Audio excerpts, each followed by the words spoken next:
Seperti Paulus berkata bahwa jangan sedih seperti orang-orang dunia yang tidak mengerti keselamatan. Tentu kita sedih sebagai manusia karena kita mencintai, kita merawat. Kita ada relasi batin yang kuat. Kalau kita hidup, itu kita hidup dan terlihat. Kita mati, yang mati kan cuma tubuh kita. Alkitab berkata ini bungkusnya aja yang mati. Roh kita tetap hidup loh. Cuma kita pindah lokasi dari hidup yang kelihatan pada hidup yang tidak kelihatan. Dari hidup dalam hadirat Tuhan dengan tubuh fisik dan hidup dalam hadirat Tuhan juga, tapi tidak dengan tubuh fisik. Ketika yang dikasihi pergi, itu pasti bukan satu hal yang mudah. Betul. Apalagi perginya untuk selamanya. Namun kita bahas hari ini, minimal kita punya bekal begitu ya Sobat Raida. Harapan kami ya dari obrolan kita sepanjang hari ini, minimal kita punya bekal bahwa kepergian seseorang itu harus disikapi dan harus dimaknai dengan benar. Supaya kesedihannya nggak selalu mendalam, nggak terus-terusan tersiksa begitu ya. Maka dari itu kita akan bahas. Hari ini saya sangat antusias gitu ya. Bahkan sangat menunggu momen ini Jonathan. Karena hari ini kita bicara sama siapa? Kita akan bicara bersama Pastor Jarod Wijanarko. Kita mau sapa dulu. Shalom Pastor Jarod, halo. Shalom Pak Jarod, halo. Ya, shalom. Selamat pagi dan semangat pagi. Luar biasa. Terima kasih sudah join di Bahtera Yuda FM Pastor Jarod. Bagaimana kabarnya? Baik Pastor? Kabarnya baik-baik, walaupun apapun yang terjadi kan selalu baik. Puji Tuhan, puji Tuhan, puji Tuhan. Biasanya kita dapat background lukisan atau tamannya Pastor Jarod sekarang di tempat yang lain begitu ya. Walaupun masih di lokasi yang sama, betul ya Pastor Jarod ya? Masih di rumah yang sama ya di Jakarta. Oke. Hari ini pembahasannya sangat penting karena juga nggak banyak dibahas di tempat lain begitu ya. Betul. Bagaimana kita mempersiapkan diri kita sendiri memaknai sebuah kepergian dari orang yang kita kasihi. Kenapa Pastor Jarod? Karena topik ini bukan lahir dari kami Sobat Raida. Bahkan kami sudah punya satu topik tertentu gitu ya khusus buat Pastor Jarod. Tapi Pastor Jarod karena sebuah pengalaman yang dilalui hari-hari ini langsung menyarankan ganti topik, dan topiknya adalah topik yang benar-benar Pastor Jarod sedang alami. Wow. Mungkin boleh cerita sedikit Pastor Jarod, apa yang sedang dialami hari-hari ini begitu tentang topik ini ketika orang yang saya kasihi pergi. Gimana Pastor, silakan. Ya, saya menikah dan bahagia. Nah, saya tekankan soal bahagia karena kalau nggak bahagia mungkin ceritanya jadi berbeda. Baik. Dan menikah sudah 31 tahun. Jadi dulu sebelum menikah tentu saya mendekati seorang wanita yang berbeda suku, berbeda ekonomi. Dan pacar saya ini sangat hormat, sangat taat kepada orang tuanya yang adalah seorang hamba Tuhan. Jadi istilah saya itu, saya boleh menikah apa enggak itu di tangan beliau. Kalau nggak dikasih izin, ya udah nggak nikah gitu. Nah, singkat cerita, saya dikasih izin. Dan dalam rangka pendekatan itu saya kan mau mendekati calon mertua gitu ya. Kapan mertua saya khotbah ke Jakarta karena tinggal di Cirebon, beliau gembala tabernakel di Cirebon. Pak Lukas Sugianto khotbah ke Jakarta, saya hadir, saya dengarkan gitu. Awalnya untuk PDKT supaya nanti kalau mau melamar disetujui. Tapi jujur saya terkagum-kagum karena memang beliau seorang pengajar. Apalagi saya waktu itu punya latar belakang gereja sinode yang berbeda dan beliau di tabernakel, pelajaran tabernakelnya karena beliau juga seorang pengajar sekolah Alkitab di sinode tabernakel. Jadi saya sampai akhirnya betul-betul terkagum. Oke, singkat cerita, dari Cirebon, Papa dan Mama pergi pindah ke Surabaya di masa-masa tuanya, karena Mama itu home base-nya, ya lahirnya Surabaya, adik, kakak, tante semuanya komunitasnya Surabaya, maka Papa Mama hijrah ke Surabaya. Lalu 5-6 tahun lalu Mama dipanggil Tuhan. Nah, Papa itu base-nya Makassar, dan di Makassar sudah nggak ada anak yang dalam arti keluarga dekat. Lalu saya yang usul, bukan istri, saya yang usul. Papa kita bawa ke Jakarta saja. Lalu akhirnya Papa mencoba seminggu di Jakarta, seminggu di Bandung, di anak yang paling kecil, dan di Surabaya itu anak pertama. Oke, singkat cerita, akhirnya ya 5 tahun lalu, 6 tahun lalu, 4-5 tahun lalu, Papa mertua ya pindah ke Jakarta. Jadi tahun-tahun terakhir Papa tinggal bersama dengan saya, gitu ya. Karena memang saya menghormati, mencintai dan mengasihi beliau. Saya ingin merawat beliau pada masa tuanya. Nah, singkat cerita lagi, lalu beberapa hari yang lalu ada semacam kayak serangan, kayak masuk angin, lalu obat masuk angin nggak mempan, dikira mah, bawa ke dokter juga, dikasih obat mah nggak mempan, nah akhirnya baru tes lab darah dan dianalisa oleh internis dan mengejutkan beberapa organ tubuh sudah cukup parah gitu ya, ginjalnya mau dicuci nanti gimana, tekanan darahnya nggak stabil, di empedunya yang bikin sakit bukan mah ternyata, tapi empedunya ada bakteri, kalau mau dioperasi tekanan tinggi, darahnya muncrat, belum lagi gulanya tinggi, lukanya nggak sembuh, jadi kami sampai pakai beberapa spesialis, ada dokter spesialis jantung, paru-paru, internis, lalu bahkan sampai ke patologi, singkat cerita di ICU 2-3 hari, tim dokter angkat tangan. Jadi kalau toh dioperasi risikonya besar dan peluang sembuhnya kecil. Nah itu masa-masa yang berat terutama istri saya karena waktu itu yang menjagai malam itu istri dan sampai titik di mana istri nggak sanggup, nggak kuat melihat orang sakit ya, nafasnya tersengal-sengal, lalu meronta-ronta, karena kalau dia nggak diikat tangannya kan pengen mencabut infusnya. Nah, Papa sangat siap untuk kembali ke sorga, dalam arti Papa udah nggak usah di rumah sakit, Papa biar masuk sorga saja, kembali ke sorga ketemu Mamah gitu ya. Tapi kan kita nggak tega, masa dibawa pulang. Jadi tetap kami tidak ikuti permintaan itu, tetap di rumah sakit. Oke, singkat cerita, 2 malam terakhir itu istri saya benar-benar kalau malam dia nggak sanggup, akhirnya saya yang menjaga 2 malam terakhir. Sampai singkat cerita, Senin malam. Ketika jam 11:30 saya mau ngambil keputusan untuk tidur, saya mulai mengamati dan nafasnya makin pelan. Jedanya itu. Kan tadinya lepasin. Nah, itu frekuensinya makin pelan. Waduh, saya udah punya firasat ini nggak lama lagi. Maka saya tungguin. Saya tungguin betul-betul sampai nafasnya berhenti. Nah, waktu nafasnya berhenti, saya itu mendekati itu, saya udah mulai doa, saya udah tepang tangan, Tuhan, terbaik buat Papa adalah bersama dengan Tuhan. Seperti Paulus berkata bahwa jangan sedih seperti orang-orang dunia yang tidak mengerti keselamatan, tentu kita sedih sebagai manusia karena kita mencintai, kita merawat, kita ada relasi batin yang kuat. Tapi sambil berdoa, saya berkata, Tuhan, kami ikhlas, kami rela, anak, mantu, cucu, semuanya sudah rela, Papa terbaik adalah dipanggil Tuhan. Dan saya benar-benar mengantar nafas-nafas terakhirnya sampai berhenti. Nah, begitu berhenti kan saya belum pernah. Bapak ibu saya kandung sendiri, saya tidak melihat beliau mereka berdua dipanggil Tuhan dalam arti prosesnya. Maka begitu nafas berhenti, saya coba pegang tangan denyut jantungnya, detik nadinya, ya memang sebelumnya pun sudah lemah, tapi nggak ada. Tapi mukanya masih kayak ceria, kayak cerah, kayak nggak pucat gitu ya, atau emang prosesnya belum, tapi waktu itu saya ragu-ragu, bener nggak nih? Nah akhirnya dalam waktu nggak sampai 1 menit sih, saya ngambil keputusan tentu panggil suster dan dokter. Semua tim datang, susternya datang, alat dipasang semuanya, dicek dan dikatakan memang betul Pak Jarot sudah dipanggil Tuhan, ya urus selanjutnya aja. Dan itu kejadiannya jam 23.55. Dan akhirnya yang mengurus ambulans segala macam sampai jam 3 pagi itu adalah Senin malam. Dan istri saya yang berangkat duluan ke Surabaya, karena saya 2 malam nggak tidur, saya minta izin sama istri untuk menyusul, dan juga saya tetap lanjutkan pelayanan, termasuk hari ini jadwal dengan Bahtera Yuda. Tadi malam pun saya ngajar 3 sesi block teaching sekolah Alkitab, termasuk tadi malam, nanti malam saya masih akan ngajar lagi. Jadi saya terus terang, saya minta maaf sama istri ya, untuk penghiburan dan tutup peti saya tidak ikut langsung. Saya monitor saja, karena saya bilang sama istri saya, mereka minta saya untuk melayani ngajar sekolah Alkitab sudah dari tahun lalu.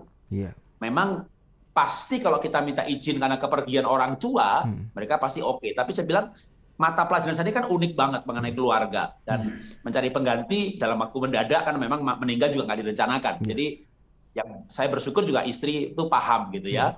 Dia tahu komitmen saya pada pelayanan, toh untuk penghiburan dan penutupan peti saya hanya hadir di situ. Dan kamu yang mewakili. Kalau soal cinta saya kepada mertua kan kamu nggak ragu-ragu lagi. Jadi yang penting istri saya, terutama kalau saya penting itu istri. Karena nanti pasti istri yang akan ditanyai kan sama keluarganya. Jarot kemana? Nah, dia akan menjelaskan dengan tepat. Dan itu juga sebenarnya komitmen seperti ini juga termasuk dalam keluarga ya. Ketika misalnya saya pergi pelayanan dan anak-anak bertanya gitu, istri menjelaskan bahwa papamu cinta Tuhan, dia melayani. Nah itu yang paling penting dalam hidup saya. Tapi kembali ke soal papa yang dipanggil Tuhan, pihak keluarga istri saya ya meminta paling enggak saya ambil bagian dalam salah satu pelayanan, entah yang di penghiburan, penutupan peti, atau di penguburan, ya atau masih ada lagi keberangkatan jenazah atau penguburan. Nah, saya di antara dua ini, maka nanti malam saya akan berangkat ke Surabaya bersama dengan juga anak angkat yang lain. Papa punya anak angkat yang diberkati dan di Jakarta. Karena anak angkat saya ini juga anak angkat papa ini juga baru datang dari Bali hari ini. Jadi makanya nggak keburu ngambil flight. Nanti malam saya akan ke Surabaya dengan mobil. Wow. Dan di mobil itu saya masih akan ngajar 3 sesi untuk sekolah Alkitab. Wow. Jadi saya bilang sama adik angkat saya, nanti kamu jangan terganggu ya, saya ngoceh bicara sambil melayani karena ya, tapi justru melayani Tuhan inilah yang membuat saya dalam arti kuat menghadapi apapun juga gitu ya, termasuk kehilangan orang tua atau mertua yang kami cintai. Jadi kuat bukan karena nggak cinta ya, beda. Tadi saya awali di depan dengan penekanan bahwa kami menikah dan bahagia, dan saya yang berinisiasi mengusulkan kepada istri, papa kita bawa ya ke Jakarta. Dan tentu istri saya juga setuju dan itulah yang terjadi. Ya, mungkin sampai di situ cerita yang saya sampaikan. Luar biasa.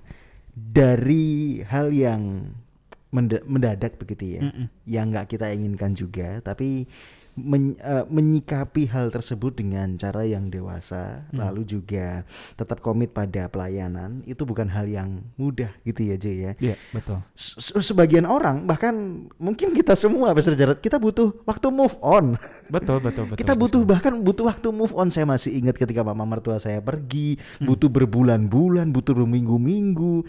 Ya tetap kerja sih, kalau nggak kerja kan nggak dapat gaji ya. Tapi itu namanya dari bawah sekali semangatnya gitu ya. Kalau keinget lagi kayak gitu ya, Jay ya. Yang paling kesel tuh ya Pak Jarod, kalau misalnya ada orang yang bilang, kan kamu Kristen, berpulang kan berarti harusnya sukacita dong. Iya. Ngapain nangis-nangis? Nah tadi kan udah dijelaskan juga sama Pak Jarod ya. Kita ini juga manusia, kita ini yang sayang betul, yang lihat, yang merawat, apalagi kalau sakit gitu. Ada ikatan batin yang kuat tadi Pak Jarod. Benar.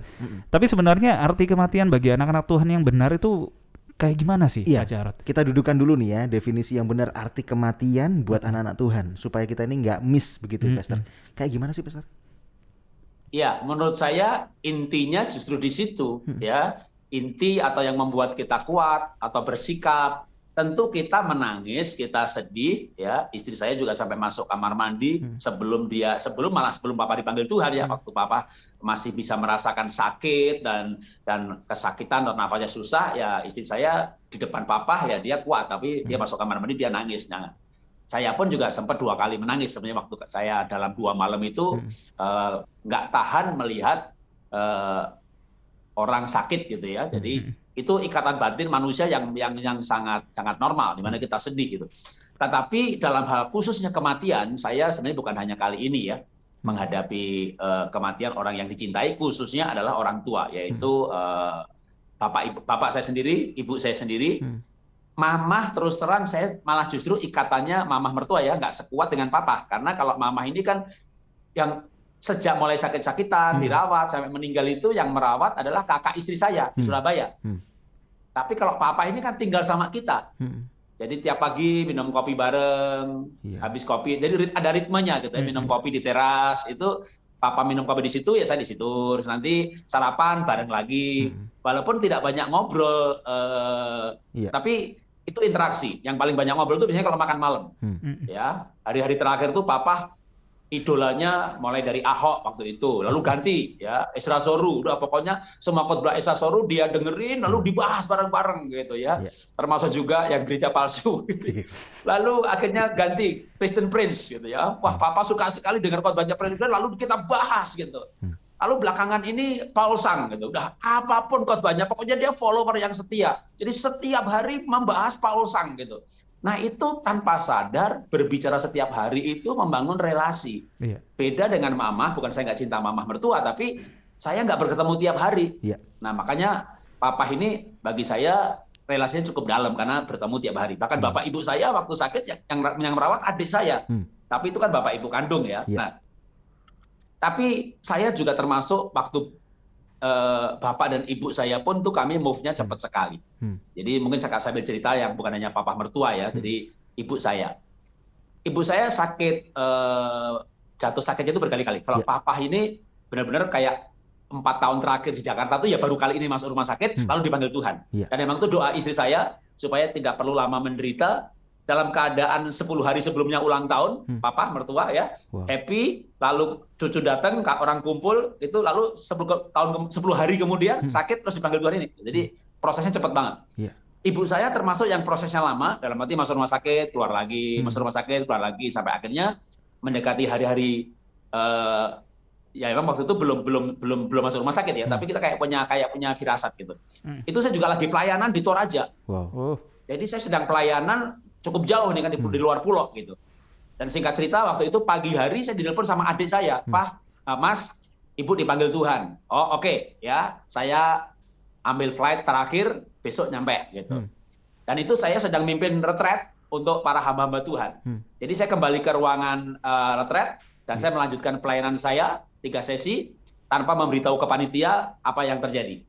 Jadi saya tidak berubah gaya, ya Bapak Ibu atau Anda tahu gitu ya, kalau saya ngajar kan lucu, ketawa gitu. Tidak berubah gaya sama sekali. Lalu setelah selesai sesi yang ketiga, saya bilang panitia, sekarang juga saya minta diantar ke Makassar. Loh Pak, nanti malam masih ada KKR. KKR banyak orang bisa menggantikan.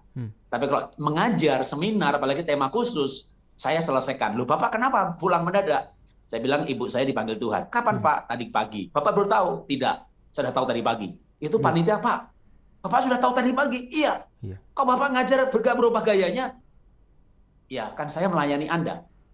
Sebagai seorang pelayan, saya harus menyembunyikan perasaan pribadi saya, keperluan pribadi saya layani dengan totalitas, dengan gaya saya yang Bapak Ibu harapkan, yang Bapak Ibu membuat mudah dan mengerti. Itu panitia juga sempat geleng-geleng kepala. Ibu kandung Bapak dipanggil tadi, sebelum sesi pertama, Bapak sudah tahu? Iya, gitu. Itu sepanjang jalan udah pertanyaannya seperti pertanyaan di radio ini. Nah, jawaban saya sama. Kok Bapak bisa tetap tertawa gitu?